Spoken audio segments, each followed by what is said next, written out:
Na reunião passada você não, não, não pôde. Eu esqueci que eu troquei as datas, eu achei que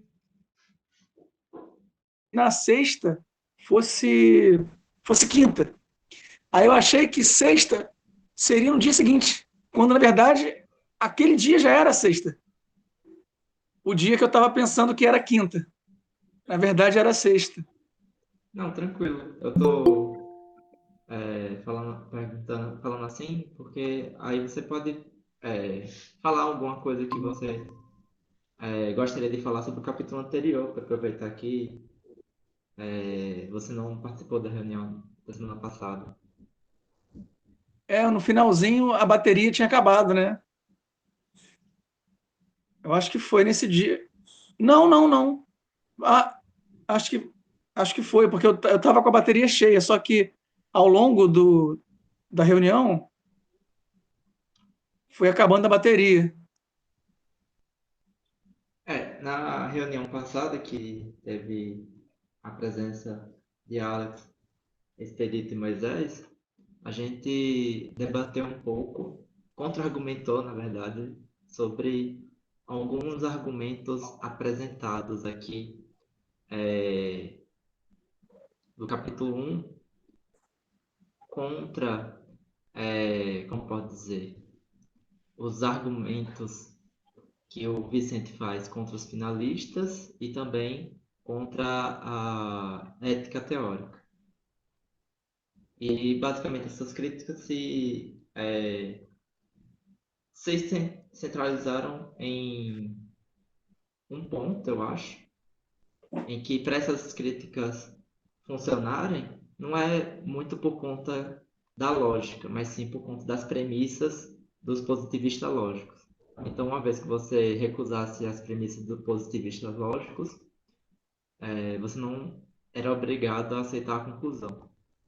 E o que eu suspeito de maneira mais grave, junto com o Alex, é que você pode utilizar a mesma estrutura do argumento que um positivista lógico utiliza para validar aquilo que eles querem invalidar. Eu tenho essa grande suspeita a respeito dos argumentos dos positivistas lógicos e por isso eu tenho um especial interesse a respeito da doutrina deles, porque eu acho que foi um movimento de bastante inteligência, assim. Realmente foram várias pessoas com potenciais intelectuais enormes que estavam argumentando a partir de premissas, vamos dizer, não universalmente aceitas. Se não, obrigado, Chico. O seu som não está saindo, não. O meu som não está saindo? Aqui tá saindo sim.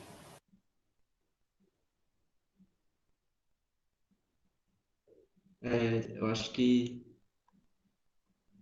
Deixa eu ver. Aqui tá normal, Alan.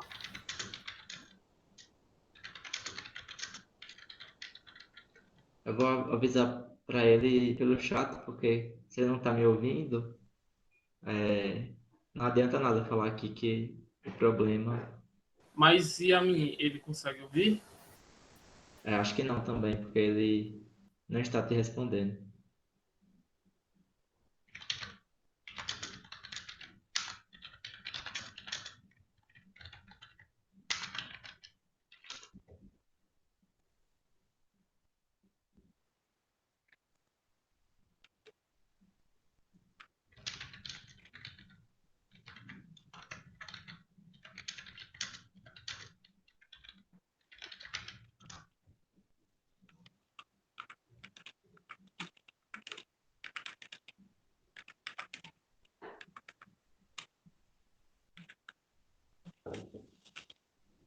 Pode falar, Rafael.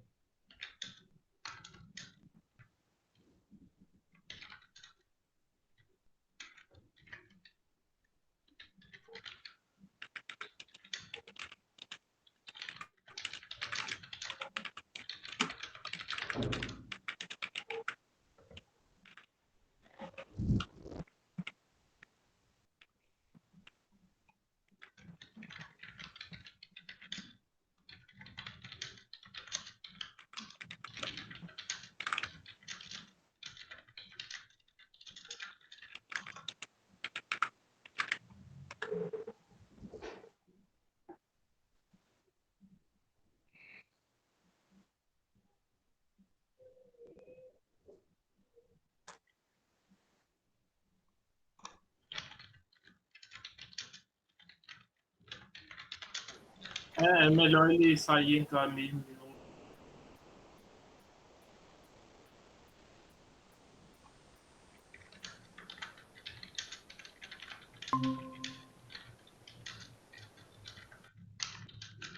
Agora foi. Agora foi? Foi, eu saí da sala e voltei. Ah, perfeito. Então, voltando ao que eu estava dizendo, eu acho que os argumentos dos positivistas podem ser utilizados da estrutura para validar aquilo que eles queriam invalidar. Ou seja, os argumentos em si são muito interessantes. Somente as premissas que são questionáveis, assim. E aí a gente ficou debatendo sobre isso e o expedito colocou alguns pontos contra o argumento do desígnio e a gente falou que a tradição dos defensores do desígnio é uma tradição abrangente e tem tanto argumentos bons quanto argumentos ruins a esse respeito. E aí, basicamente, a reunião da semana passada foi isso, tirando detalhes, né? Que foi uma coisa mais densa, mas o resumo foi esse da reunião. Porque justamente o capítulo passado se pretendia mostrar a aplicação da lógica para resolver problemas filosóficos. Então, era inevitável não ter essa discussão de avaliação desses argumentos dentro da filosofia. A partir desse capítulo 2, a coisa fica um pouco mais técnica, mas mais voltada para a doutrina de lógica da época. Se a gente comparar isso com livros de lógica atual, a gente consegue perceber quais são as posições filosóficas que esse capítulo está aceitando para assumir certas posições técnicas acerca da lógica. E isso já é dado, de uma certa maneira, pelo título, né? Que ele vai falar sobre a nova doutrina do termo e estudo sumário das descrições. Nesse geral, esses estudos sumários das descrições que ele está fazendo é um reflexo, a meu ver, e eu quero que o nosso grupo dure o suficiente para a gente verificar isso conjuntamente, que é um reflexo da influência do Russell na lógica da época. Porque essa teoria das descrições, ela reflete diretamente é, a teoria filosófica do Russell sobre linguagem, conhecimento e lógica. A gente vai ver um pouquinho mais tarde. Mas esse capítulo, isso não invalida o capítulo, só mostra, como dizer, o RG. De qualquer jeito, eu acho que a distinção que o Russell propõe de descrições e as propostas epistemológicas deles são muito interessantes e devem ser avaliadas em seu mérito próprio. Mas uma coisa que isso aqui tem que eu acho bastante interessante, a meu ver pelo menos, claro, né? Primeiro ele começa dizendo que essa nova tradição de filosofia do positivismo lógico, ela, pelo menos pelo Schlick, elas se sentem continuadoras da tradição socrática. Ele faz uma associação do estudo de lógica com o logos grego, mas o que eu achei mais interessante dele foi a determinação do termo, que é muito utilizado em lógica, mas vamos dizer, não é muito comum a gente ver com tamanha clareza o que significa um termo. E praticamente o que ele vai escrever é que o termo ele vai ser um conjunto de palavras que simboliza tanto o sujeito como o predicado de uma ação. Então, a lógica aristotélica seria uma lógica de termos, porque o que você faz na lógica aristotélica é estudar as relações posicionais dos termos e ver, dada a estrutura de posição dos termos, o que a gente consegue concluir. Porque o que existe é uma interconexão dos termos da premissa maior com uma interconexão dos termos da premissa menor, e isso leva a uma conexão do termo que está na posição do sujeito da premissa maior com o termo que está na posição do predicado da premissa menor, isso na primeira figura. Só que você vai começar a estudar na segunda, terceira figura outras possibilidades de interrelação. Claro que você só não pode só fazer um argumento da estrutura sujeito, predicado, e concluir sujeito, predicado. Essa interconexão entre esses termos ela é dado pela quantificação e pela qualidade do juízo. Então, no caso do Bárbara, né? Se você tem uma universal afirmativa na premissa maior, uma particular afirmativa na premissa menor, você conclui uma particular afirmativa na conclusão. Isso é a estrutura desse argumento dadas as relações de termos. O livro não fala muito sobre isso, mas acho que esse esclarecimento da noção de termo é muito interessante, porque a gente usa muito essa palavra, mas se você parasse para mim, realmente, e perguntasse o que é um termo antes de eu ler esse livro, eu não saberia exatamente como definir um termo. Eu acho que essa definição é bem esclarecedora. E termo é diferente de palavra, né? Um termo só pode ser uma só palavra ou pode ser um conjunto de palavras. Eu acho que ele chega a falar sobre isso, porque não é uma equação assim do tipo, para cada termo, uma palavra. Não. Pode ser que um termo só, e um mesmo termo, né? Ele pode representar 2, 3, 4, 5 palavras, mas o mesmo termo. Isso. Quer dizer, o termo sujeito e predicado, né? No caso, ele critica a lógica aristotélica dizendo que ela se reduz a uma proposição do tipo sujeito e predicado. Eu não sei se toda proposição realmente... Eu acho que sim, eu acho que toda proposição tem sujeito e predicado, mas eu não sei ainda argumentar a ponto de criticar isso.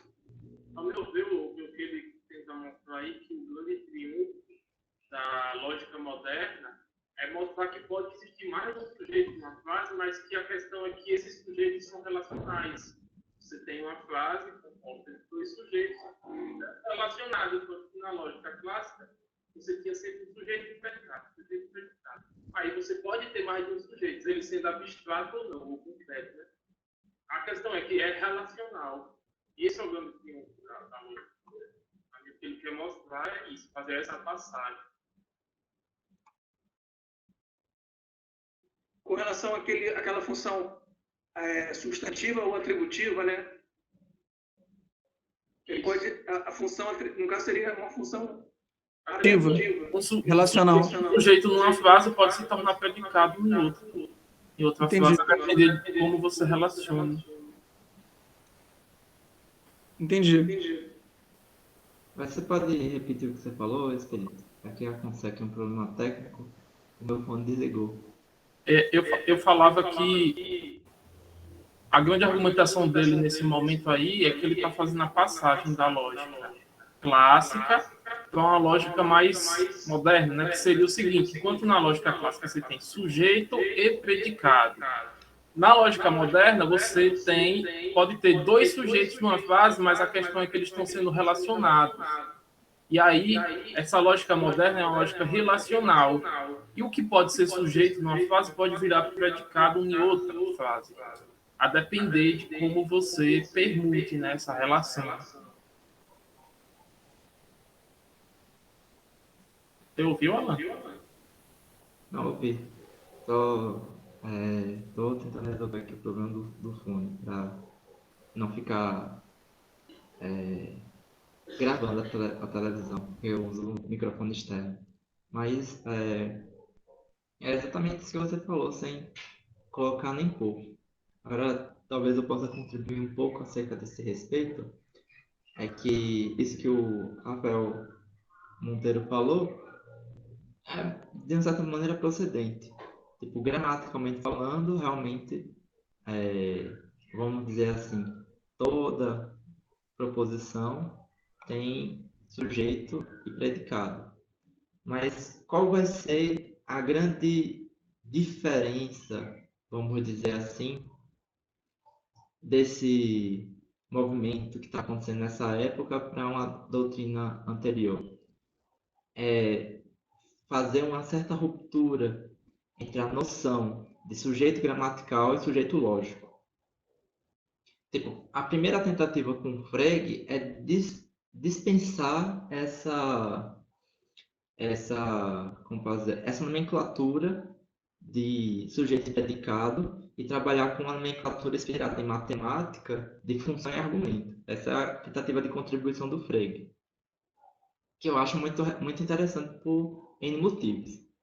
Só que o Russell e outros lógicos, reaproveitando muito de uma doutrina anterior da lógica, eles resgatam essa terminologia e eles fazem essa cisão, o que seria de fato a estrutura real da proposição. Existe uma estrutura superficial, que é essa que nós temos contato no dia a dia, que pode ser utilizada como estudo mesmo, a gente faria um estudo linguístico,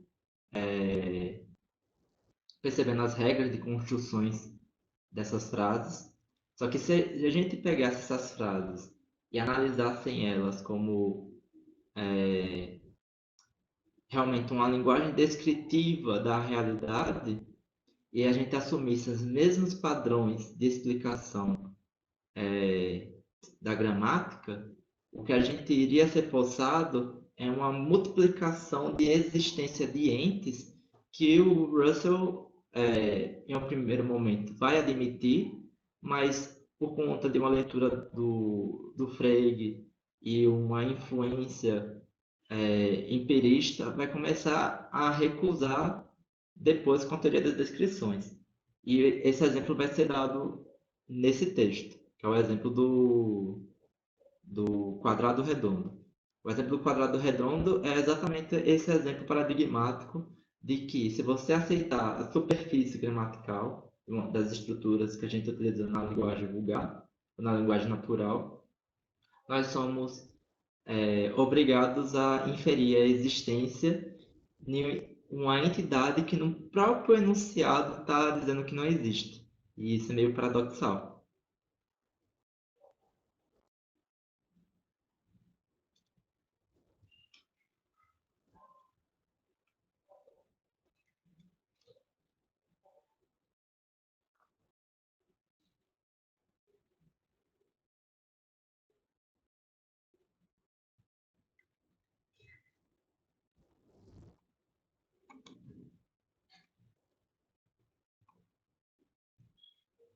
Transformar toda essa fase, toda essa proposição, na lógica clássica já era Felipe, inteira por si só.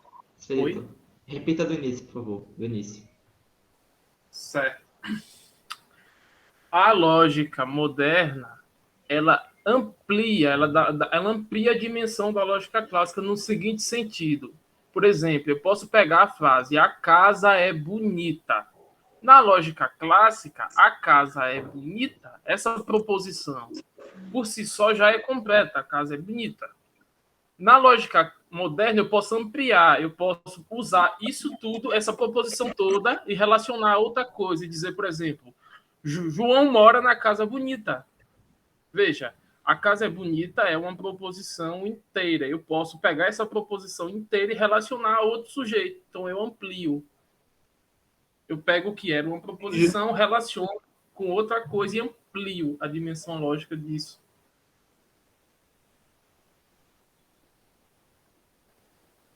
Então, ao seu ver, só para entender, porque essa posição é interessante. Por exemplo, você acha que na lógica moderna se permitiu você partir de enunciados como SCP, tratar eles em si mesmos como uma relação entre termos e relacionar isso com um terceiro termo. Sim. Entendi. Não, só para. Eu falei que eu posso pegar uma frase com sujeito, eu posso pegar uma frase com sujeito e predicado e relacionar ela a outra. Ou Ela seja, em si trabalhar já é com uma outro, proposição. no caso, seria trabalhar com Oi? outros termos, porque assim, na gramática, tem os termos essenciais, né, sujeito e predicado, tem os termos integrantes e acessórios. Quer dizer, será que tem uma lógica que consiga trabalhar com termos acessórios e termos integrantes, Então, sabe? essa O que eu distinção. estou dizendo é que essa frase toda que tem sujeito e predicado, a casa é bonita, ela pode virar predicado ou sujeito relacionado a outra frase. Eu posso pegar a Entendi. casa é bonita, colocar uma outra proposição, ela pode virar só sujeito. Isso tudo, esse termo, vamos chamar assim, já que o Silva está chamando, esse termo pode virar um sujeito ou um predicado, a depender de como eu relaciono. Então, o que eu quero dizer é que a lógica moderna, ela amplia, ela dá um poder de dimensão de ampliação. É, é, eu concordo com isso com que o Expedito colocou, mas eu acho que o que a lógica moderna dessa inspiração do Russell faria em contraposição com a lógica do tempo de Aristóteles é que, pelo menos para Aristóteles, todos, vou colocar nesse termo, né? Só existe uma única relação entre termos. Esse é o ponto. Só existe uma única relação entre termos. A única relação entre termos é a relação predicativa. Essa é a única relação. Tudo que você acha que é relação, na verdade, é um predicado. Ou seja, eu estou falando isso segundo a leitura do Russell, de uma certa maneira. E essa leitura do Russell vai ser exposta, na verdade, num comentário que o Russell, um dos primeiros livros que o Russell publicou foi um comentário a Leibniz. E ele expõe essa doutrina em que você tenta sempre reduzir uma relação uma, a uma sentença predicativa. Por exemplo, João ama Maria. Você vai transformar isso em João é amante de Maria. Você tira o do verbo, transforma o verbo em uma espécie de adjetivo e você complementa com outro termo como se fosse um restritivo, né? Então vai ser um predicado, no final das contas. Vai ser amante de Maria. Então, a lógica clássica, de uma certa maneira, trataria dessas proposições todas como desse jeito. Então, isso que você falou, eles iriam também ir pelo mesmo viés. É porque que, geralmente, nossos cursos de lógica, a gente pega, não sem razão, né? A gente pega o básico de lógica clássica. A gente pega lá as primeira, segunda, terceira figura, quarta, a depender do curso. É, é, vamos colocar assim, silogismos da forma canônica, com dois termos só. Só que nos próprios desenvolvimentos dos medievais vai ter esses desenvolvimentos que vai influenciar o movimento gramatical. Por exemplo, isso que o Rafael Vaz Monteiro falou de termo acessório e termo Integrante. integrante é de inspiração de lógica medieval. Então, isso é uma crítica que a linguística faz. A crítica que a linguística faz sobre o estudo de linguagem é que ela é um estudo que é feito a partir de base lógica, mas não a partir de base lógica contemporânea, a partir de base lógica aristotélica. Aí entra uma coisa que eu já reclamei com Moisés e outro grupo, que a gente estava estudando sobre linguística, né? Aí a acusação dos lógicos é o contrário, que a lógica tem contaminação de estudo linguístico, enquanto os linguísticos acham que os estudos da linguagem natural têm contaminação da lógica, os lógicos, por outro lado, acham que tem contaminação linguística. Aí fica essa discussão. Na verdade, a gramática, do jeito que ela é, por motivos lógicos ou por motivos linguísticos? Porque uma gramática, tal como a gente aprende, assim, de concurso e tal, ela não é um fenômeno linguístico, no sentido de ser como as pessoas de fato usam a linguagem. Ela é um fenômeno político normativo, né? Nesse sentido, ela é uma disciplina tipo direito. Você tem pessoas com poder que instituem uma forma de comunicação e impõe isso por meio de um poder Uma geopolítico. ciência, uma ciência normativa, né? Igual ao direito. É, Uma ciência normativa, né? eu só não usei esse termo porque de fato é um ciência normativo. Mas eu não usei esse termo porque ciência normativa tem dois sentidos, né? Essa ciência que você impõe normas que visam um determinado fim, mas também tem a ciência normativa que lhe diz os limites teóricos a respeito de tal coisa. Então, nesse segundo sentido, a lógica ela também uma ciência normativa. Mas algumas pessoas têm, por falta de compreensão desses dois sentidos de ciência normativa, acham que a lógica é uma ciência normativa como a gramática, ou seja, ela é convencional. Só que se for normativa no segundo sentido, não é convencional, porque o que você está falando é dos limites teóricos de tal coisa. Sim. Então, os limites teóricos de tal coisa não é fruto do árbitro ou da estética de uma pessoa. É fruto como posso dizer, de um desenvolvimento intelectual abstrato que percebe que dentro daquele paradigma você só pode chegar até ali. Se você quiser tratar de outras coisas ou romper esse limite, tem que mudar o paradigma, vou colocar assim, né? Claro que eu falei Tipo muito abstratamente. estándares teóricos, né? Tipo Isso. estándares teóricos. Por exemplo, o que a gente está tratando aqui, que o da Silva está anunciando. O da Silva está anunciando um paradigma de lógica, que é a lógica aristotélica.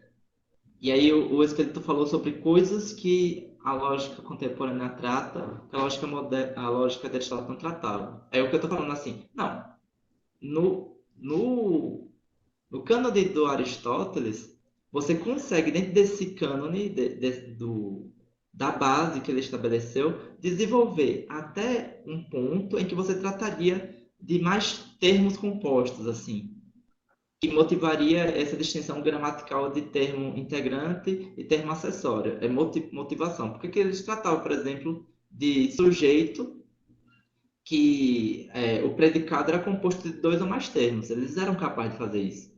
Só que todas as relações eram subordinadas às relações predicativas. Então você tinha que pegar todos os verbos e, por meio de um artifício linguístico, tirar a cópula do e transformar o verbo em uma espécie de adjetivo. Adjetivo não, né? Predicativo do sujeito. Esse era o dispositivo teórico. Tanto que alguns textos medievais é intragável justamente por conta desse tipo de forma de escrita que eles têm que seguir para fazer com que o argumento seja correto.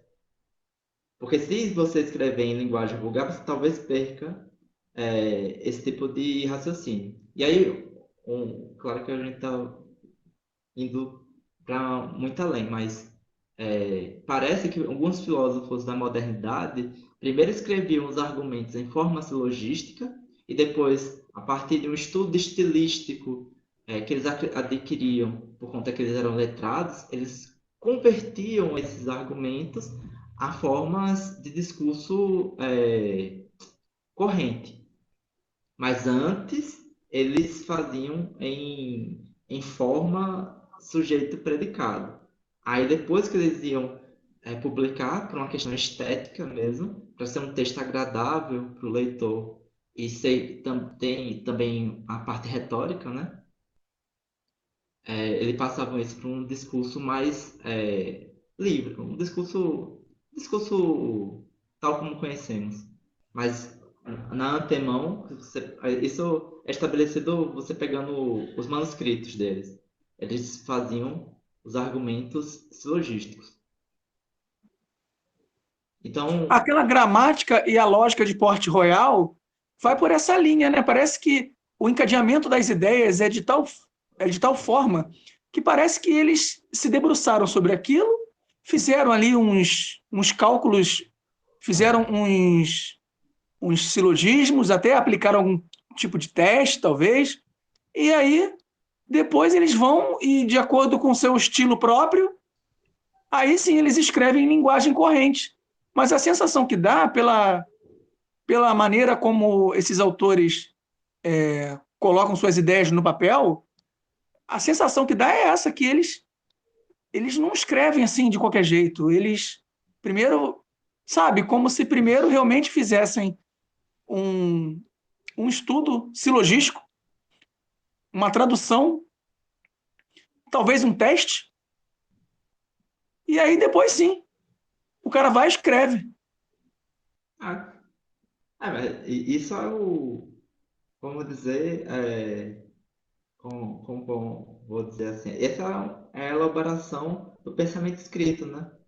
A diferença entre um pensamento, como pode dizer, oral e um pensamento escrito é que o pensamento escrito ele é um, como pode dizer, um pensamento planejado.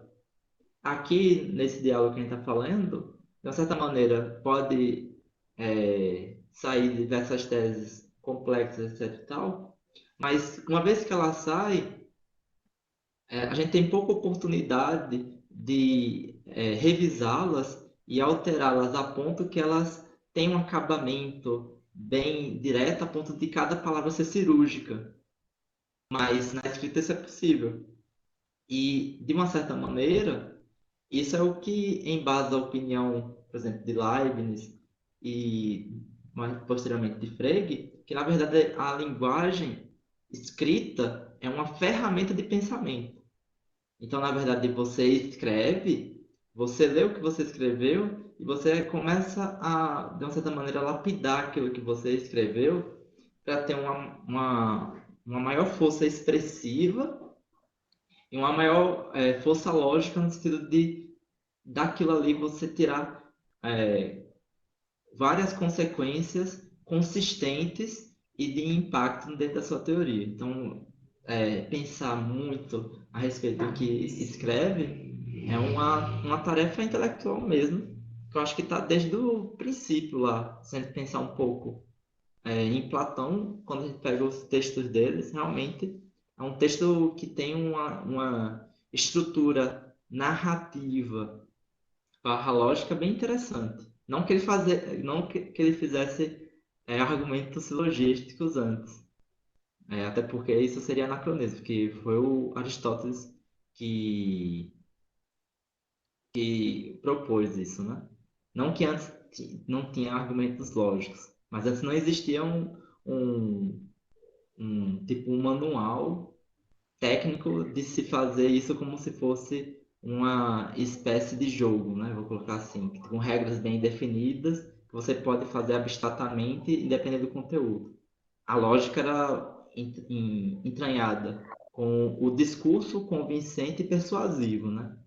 Então, ela tinha junto dela o aspecto retórico, o aspecto persuasivo. Ou seja, o termo logos é polissêmico justamente por conta disso. Logos, tanto lógica, quanto discurso, quanto pensamento. Justamente porque nessa época, antes de ter todo esse desenvolvimento, as coisas meio que eram tomadas como uma só. Então, voltando ao ponto, acho que a contribuição assim dessa nova lógica, no caso que o Russell está identificando como nova lógica, é justamente enxergar essas múltiplas relações entre termos como relações. Não, desculpa. Essas múltiplas relações entre termos como um termo também. Esse é o ponto. Enquanto na lógica aristotélica você tinha dois termos e uma relação entre termos que era a predicação, na lógica do Russell, ela vai se tornar de fato full termo, né? Então, na verdade, o que você tem é um conjunto de termos. A própria relação é encarada como um termo. E aí a predicação vai ser um tipo de relação. Então, vou colocar assim, né? Você cresce no nível de abstração.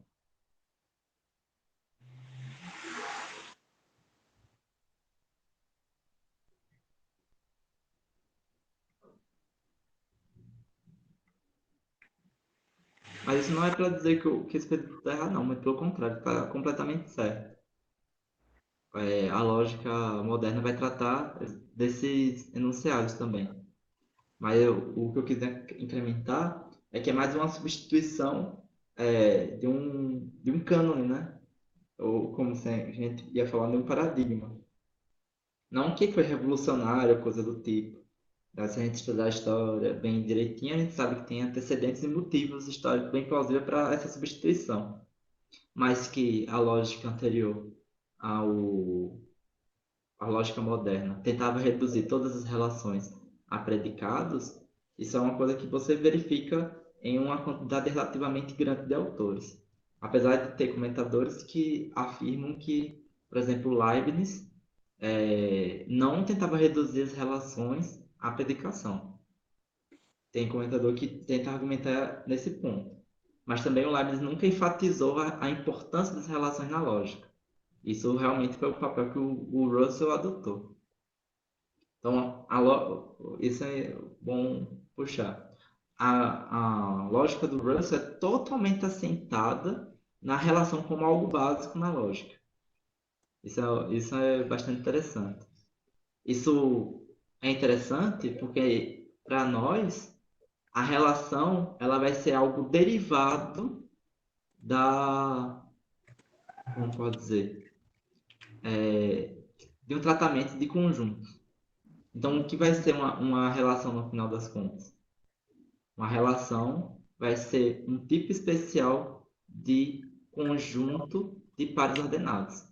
Isso é o nosso entendimento lógico atual de relações. No Russell, não. No Russell, relações é encarado como um termo básico e, basicamente, o que você tem na base do sistema do Russell é classes e relações.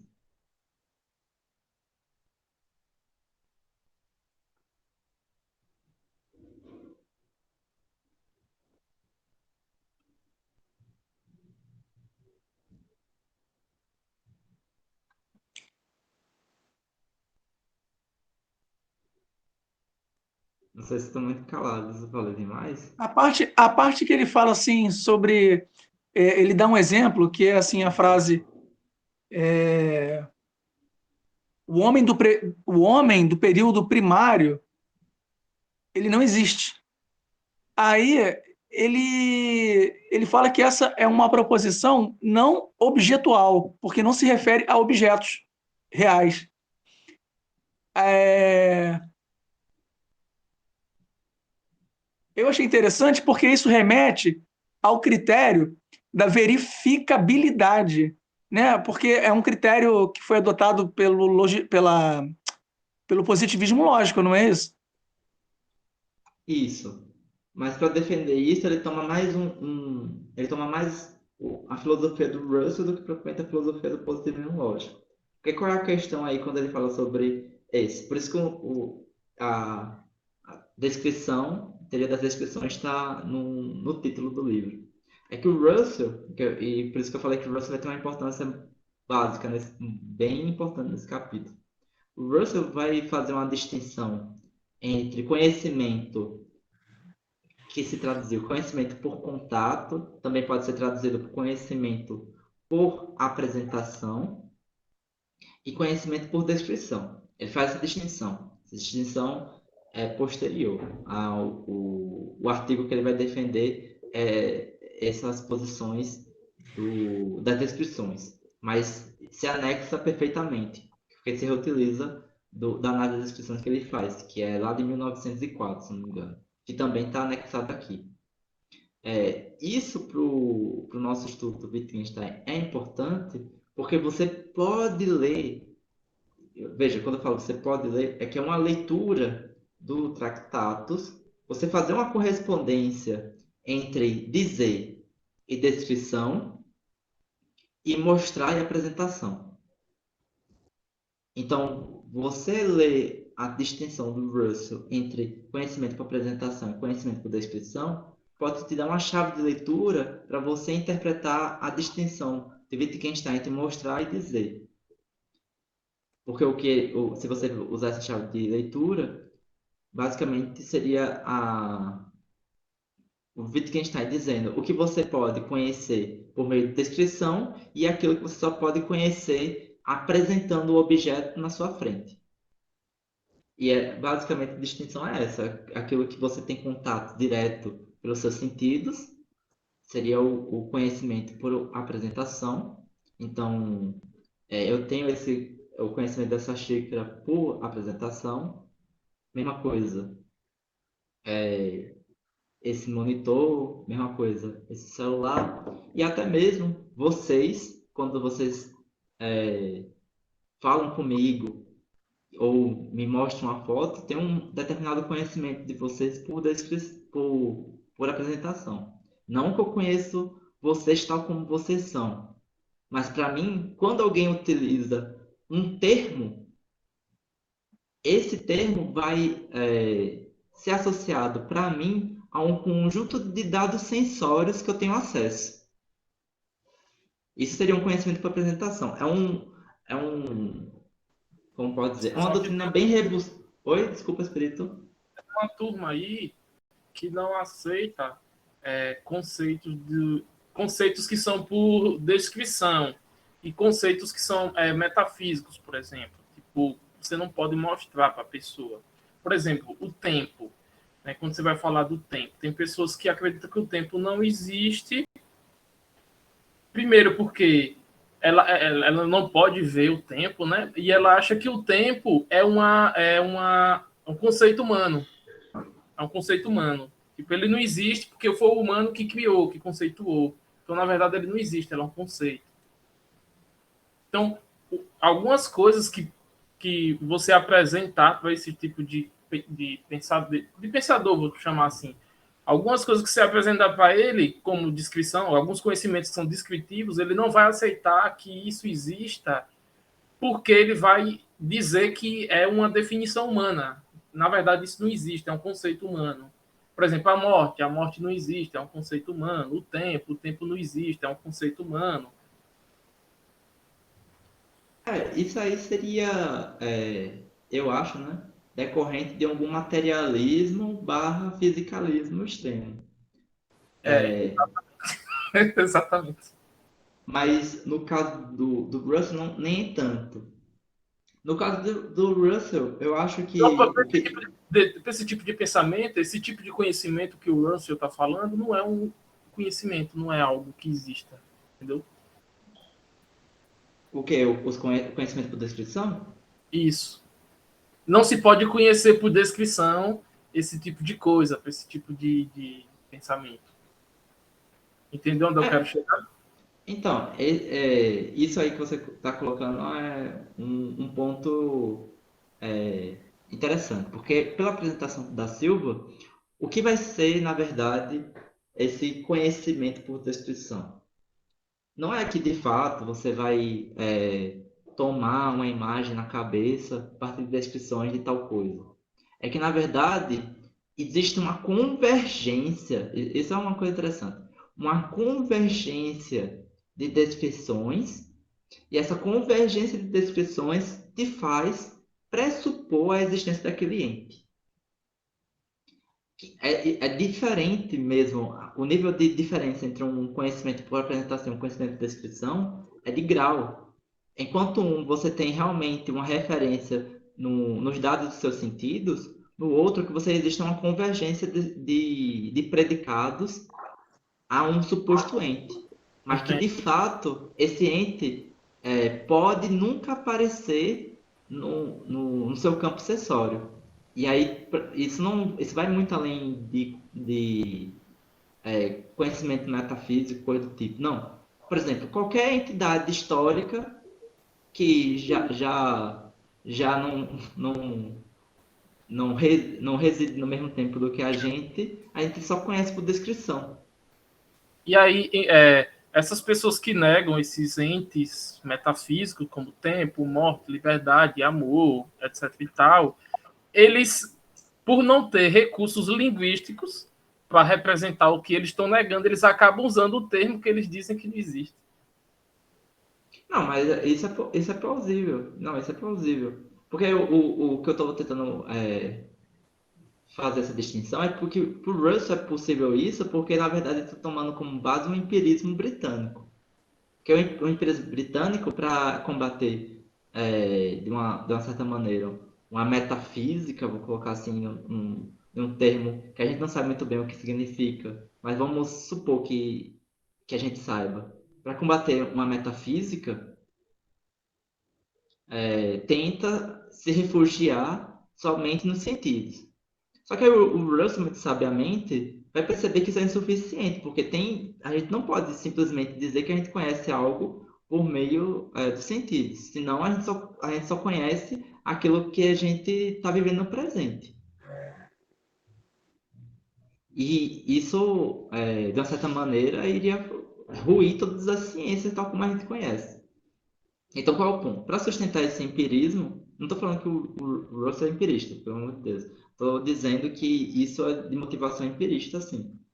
Ele faz uma teoria das descrições falando assim, beleza, os empiristas estão certos acerca de que a gente conhece determinados entes por meio de dados sentidos, etc, etc, etc. Porém, também conhecemos por descrições, que apesar da gente não ter contato com esses objetos, a gente tem critério de determinação, e esse critério de determinação é lógico, de saber quando descrições elas convergem a um determinado ente, mesmo a gente não sabendo o que significa esse ente, não, mesmo que signifique não, mesmo a gente não sabendo como é esse ente, e descrições que divergem, que você não consegue delimitar um ente porque essas descrições são contraditórias entre si ou que elas não delimitam ente nenhum. Então, por exemplo, centro de massa. Centro de massa é algo que a gente conhece por descrição. Por que a gente conhece por descrição? Porque, de fato, a gente nunca tem contato com o centro de massa de um objeto. Até Jamais. Até porque, ao se tratar de um anel, o centro de massa está no centro do anel. E como a gente É, sabe, no centro do anel não tem nada, né?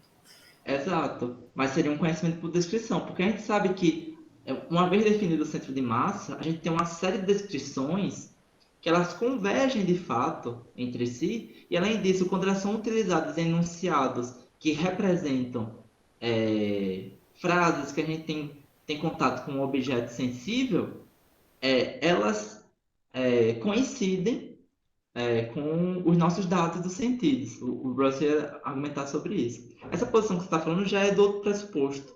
Você pressupõe que, de fato, existe uma realidade última das coisas, que ela é material ou física, aí vai variar, né? Que ela é material, que ela é o que realmente existe e tudo que a gente fala só vai ter existência e inexistência se referir a de fato uma propriedade positiva dela. Então, por exemplo, morte existe? Não. Por quê? Porque quando você morrer, os seus átomos ainda vão persistir. Então, uma vez que você deixa de existir, isso é só uma terminologia humana. Porque como a matéria é aquilo que realmente existe, então minha morte é só um evento que só tem significância humana, mas não diz nada acerca da realidade. Por quê? Porque eu criei uma metafísica Porque eu aderi a uma metafísica em aquilo que é o real, que realmente subsiste e que subjaz todas as coisas, é a matéria. Então, qualquer terminologia que não faça uma referência a, de fato, uma propriedade possível da matéria, ela não existe por conta da minha metafísica.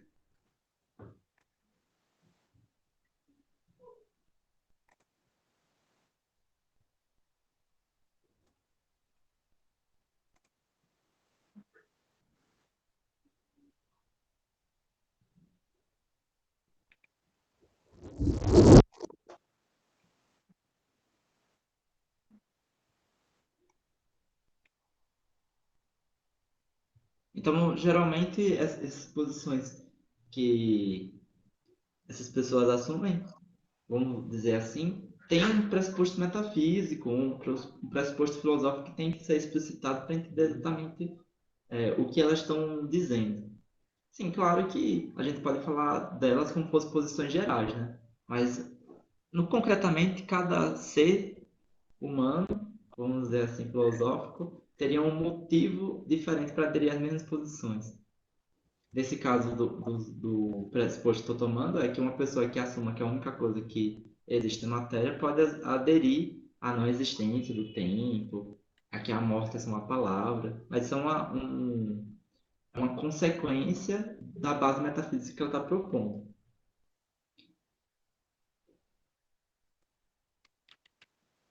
E é isso que, de certa forma, os positivistas lógicos estão querendo escapar, né? Estão querendo escapar disso, tipo, que você, com a sua base metafísica, eu falei, determinadas coisas diferentes, que eu, que tenho outra base científica, afirmo com a mesma terminologia, coisas diferentes também, e por isso nós não podemos, de fato, nos comunicar e nem construir algo em comum, porque como a base metafísica é diferente, e não existe critério de resolução de quem é que está com a razão, a gente fica nessa conversa sem fundamento. Porque o que eu significo por morte é uma coisa, o que você significa por morte é outra. O que o outro significa por morte é uma terceira coisa. O que o outro significa por morte é uma quarta coisa. Por quê? Porque a base metafísica é distinta.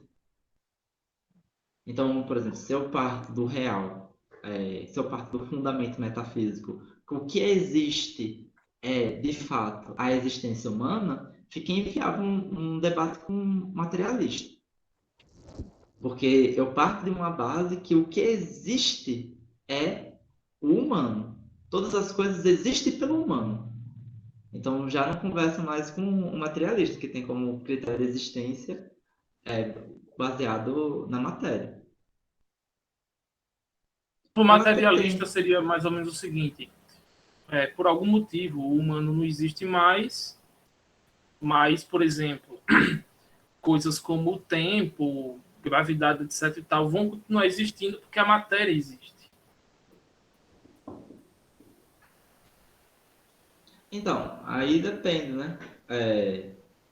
Por exemplo, um materialista poderia falar o seguinte: o tempo não existe porque o tempo faz parte da percepção humana da matéria, mas a matéria ainda continua a mesma.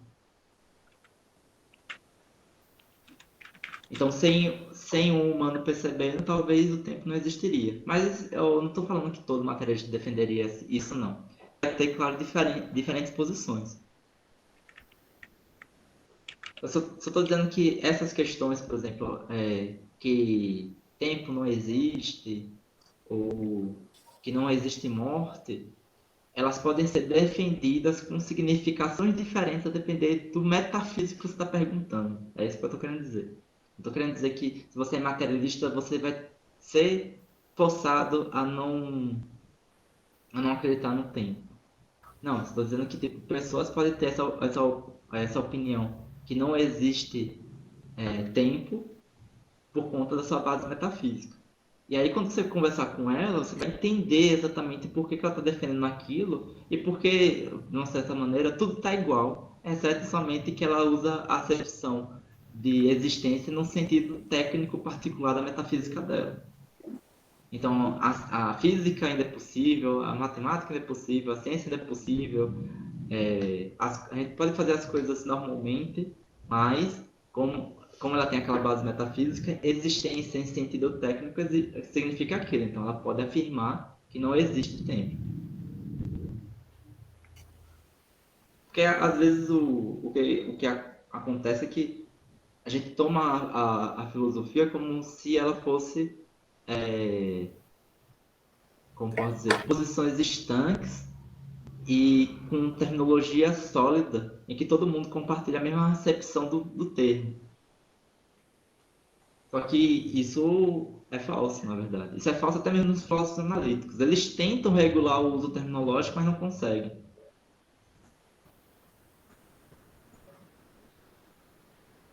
Por exemplo, eu estudei a controvérsia do Berkeley e do Newton sobre o princípio, em que o Berkeley estava criticando as bases metafísicas do princípio. Aí a questão, em resultados formais do princípio do Newton, aquelas novas bases que ele estava colocando, alterava alguma coisa? A resposta, não. O livro continuava tal como foi escrito. A diferença é que você ia reinterpretar a terminologia do Newton, porque a terminologia do Newton levava ao ateísmo, segundo o Berkeley.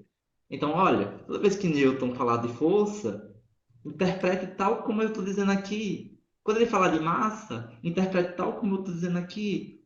Quando ele falar de espaço, interprete tal como eu estou falando aqui. Os resultados do princípio ainda são os mesmos. Agora você vai entender esses termos de maneira diferente. Nesse caso específico, né?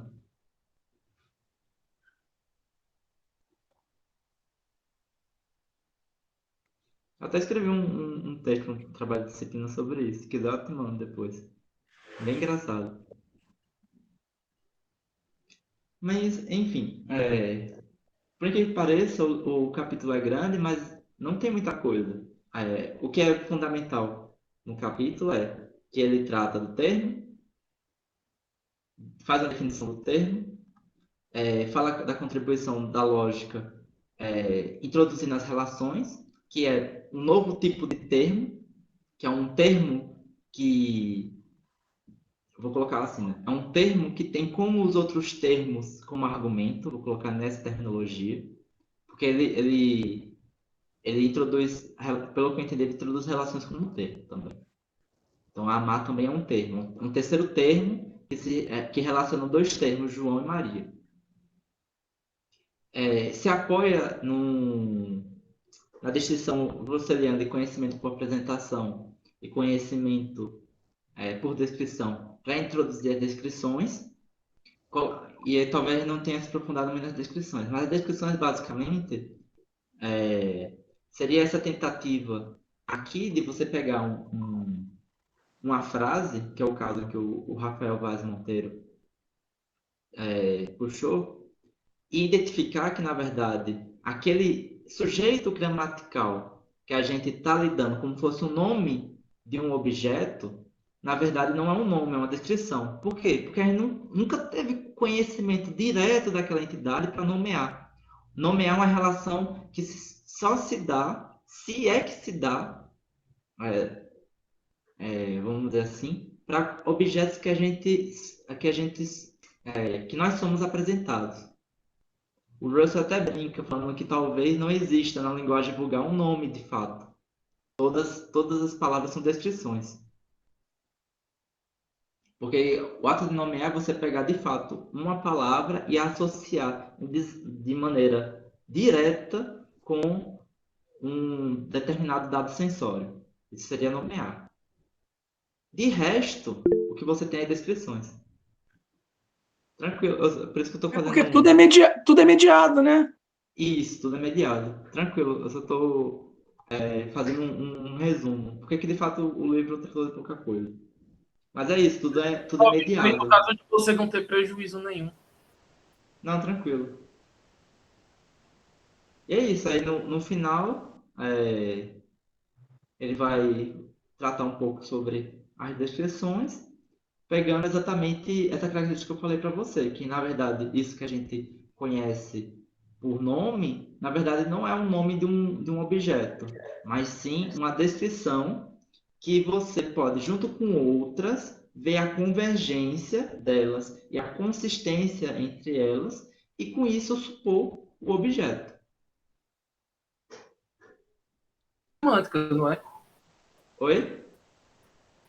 Isso é semântica, de certo modo. Não, com certeza é semântica, não tem dúvidas. Semântica. Semântica mesmo. Mas é porque, por exemplo, você pode ter uma semântica em que há uma relação. É porque outra coisa mágica, né?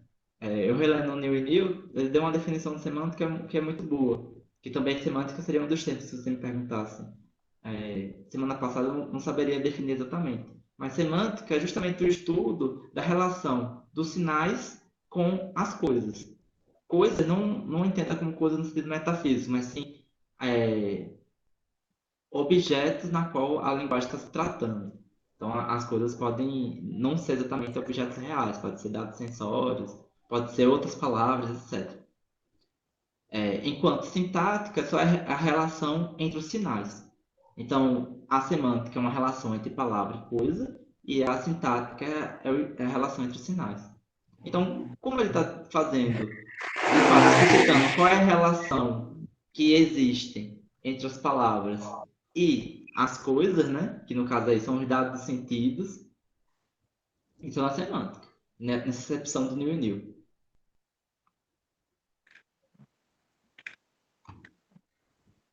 É isso, gente. Eu acho que apesar de ser um capítulo grande, realmente tratou de tudo do texto.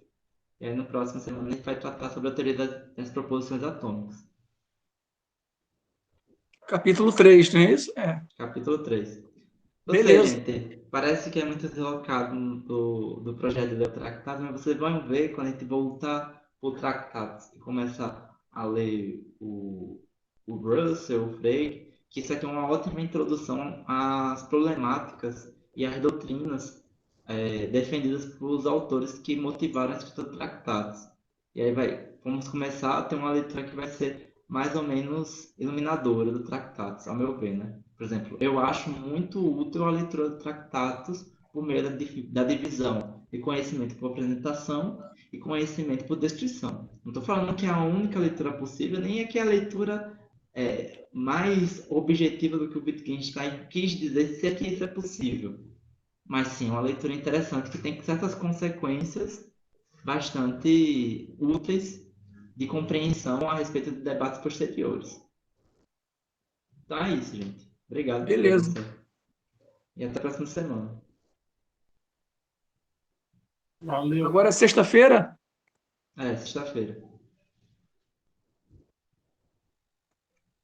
24. Isso. Valeu. Valeu, gente. Falou. Valeu.